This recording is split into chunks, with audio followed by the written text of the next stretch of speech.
Salut à toi et bienvenue dans cette nouvelle vidéo. Aujourd'hui, nous allons aborder le thème des relations toxiques.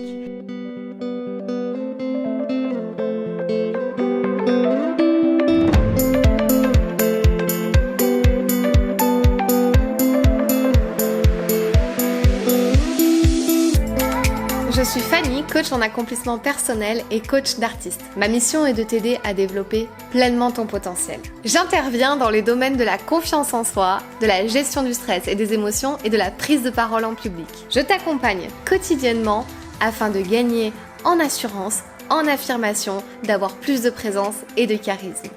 Avoir confiance en soi, ça s'apprend. Parler en public, ça se travaille. Tout s'apprend et tout se travaille. Ton potentiel est la clé de ton succès. Révèle-le. Qu'est-ce qu'une relation toxique et comment savoir si on est dans une relation toxique? Je vais te donner 10 signes clés que tu dois absolument détecter. Qu'est-ce qu'une relation toxique? Une relation toxique, c'est une relation qui a mal tourné. C'est une relation où en face, on a un partenaire ou une partenaire qui a une énergie négative, qui dégage une énergie néfaste pour toi et pour ta relation. Du coup, il y a plusieurs signes à détecter pour savoir si toi ou peut-être quelqu'un de ton entourage se retrouve dans une relation toxique. Nous allons en parler tout de suite. Alors déjà, je vais te dire, il y a 3 raisons pour lesquelles une relation devient toxique.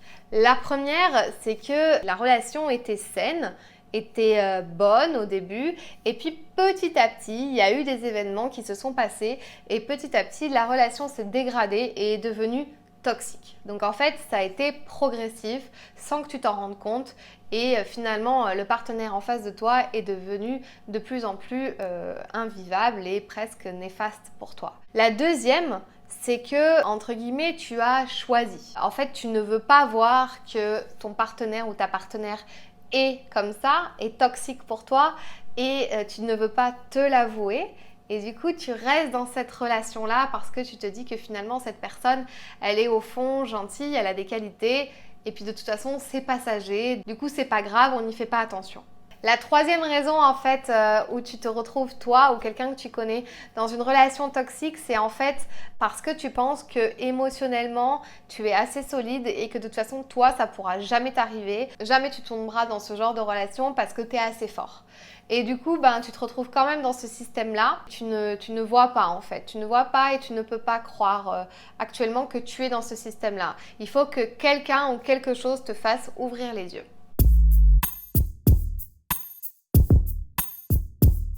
Comment savoir si on est dans une relation toxique? C'est simple, il faut comparer entre une relation saine et une relation toxique. Pour une relation toxique, on va utiliser les mots comme l'agressivité, l'insécurité, le manque de respect, alors que pour une relation saine, on va utiliser le partage, le respect mutuel, la bienveillance, etc. Dans une relation toxique, la personne est généralement égoïste, centrée vers elle-même.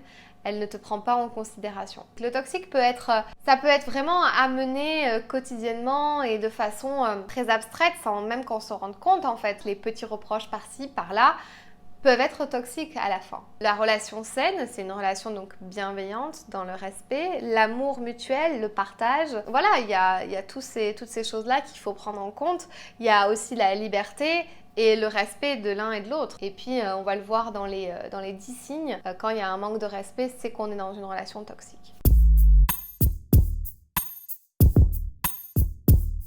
Le premier signe qui montre que tu es dans une relation toxique, c'est l'évitement. Si tu commences à vouloir éviter ton partenaire ou ta partenaire, que tu te retrouves plus heureux au travail ou avec tes amis ou ta famille et que tu fais tout pour partir de la maison et jamais être vraiment en sa présence, c'est que là, je pense que tu te retrouves dans une relation toxique. Et l'évitement mutuel, c'est évident. C'est qu'on n'a plus envie de passer du temps avec cette personne-là, on veut l'éviter pour éviter d'être confronté à sa présence, au conflit, et à tout ce qu'elle dégage. Le deuxième signe qui trompe pas, c'est l'auto-trahison. Donc en fait, tu te trahis tout le temps. Tu te trahis à toi-même, c'est-à-dire tu as des goûts, tu as des opinions, des avis sur des sujets, même peut-être tranchés, mais par contre tu te retiens. Tu les dis pas parce que tu sais que ça va être source de conflit si tu en parles. Tu peux pas vraiment exprimer tes opinions, tu te sens pas libre. Du coup, tu n'es pas authentique avec toi-même, tu n'es pas centré avec toi-même ni aligné et tu ne peux pas vivre sereinement parce que tout ce que tu vas dire, tu as peur que ça soit une source de conflit ou de discussion ou d'argumentation et non de partage commun sur des sujets. On a tous envie de partager des choses avec son partenaire et avoir des avis différents, mais sans que ça soit la guerre ou un gros conflit qui va se mettre en route parce qu'on a donné son avis. Ça, c'est un signe à vraiment détecter aussi si tu commences à ne plus toi-même être authentique et à ne plus dire tes opinions, ton propre avis sur les choses.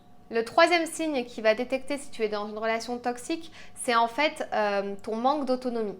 Tu te souviens même plus la dernière fois que tu as pris une décision par toi-même. Si, peut-être que c'était avant cette relation-là. Et depuis cette relation, tu n'as jamais pris de décision par toi-même.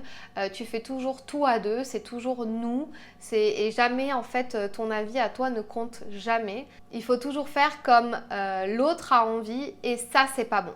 Le quatrième signe, c'est les mensonges.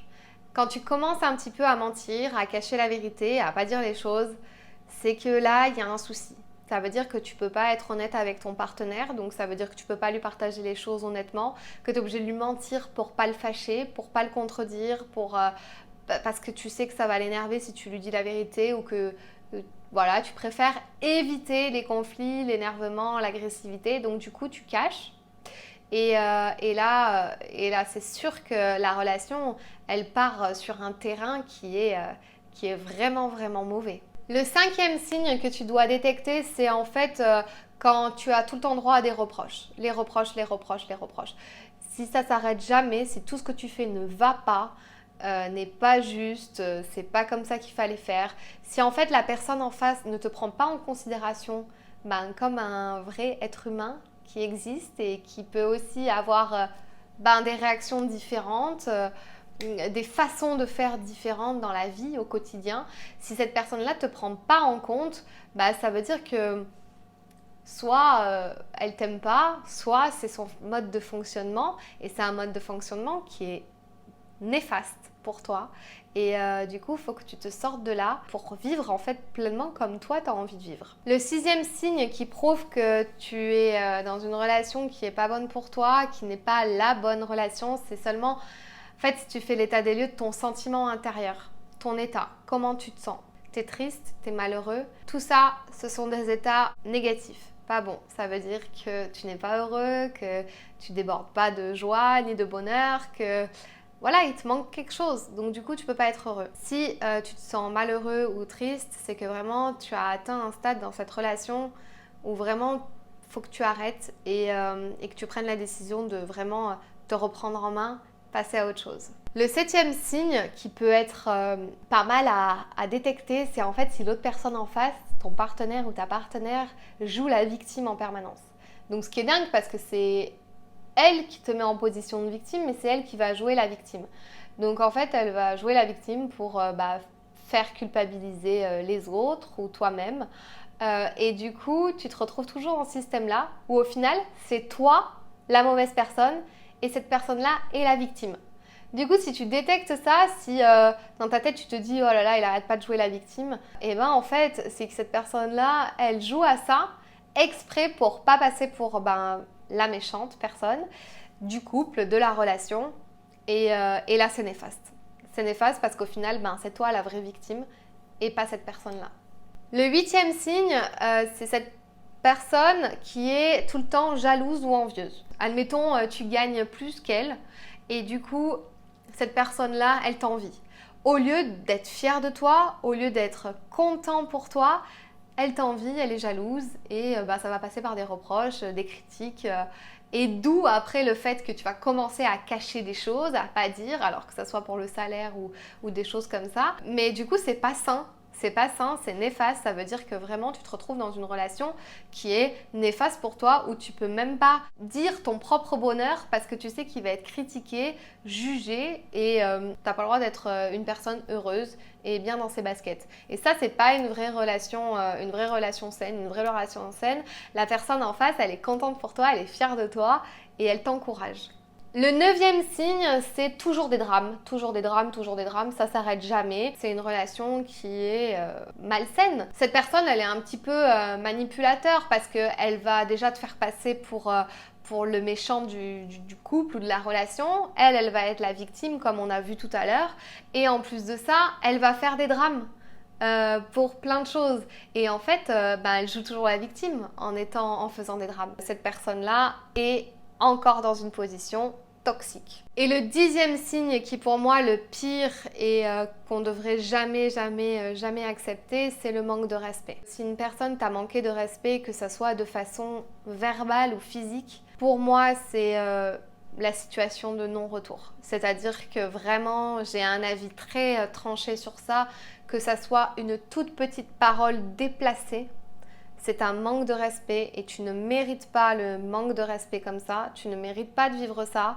Tu mérites le respect. Tu es une vraie personne. Tu es un être humain et personne sur cette planète ne devrait te manquer de respect. Tu dois vraiment partir de cette relation très rapidement. Moi, le manque de respect, c'est vraiment quelque chose, même un petit mot déplacé, verbal, il faut pas laisser passer. Sinon, ça veut dire qu'après, le manque de respect peut grossir. Donc ça passe d'un petit mot à après une phrase entière et après toute la journée on manque de respect et puis après ça peut aussi aller dans le physique et là évidemment c'est un autre sujet qui est totalement c'est intolérable donc il faut vraiment se sortir de là.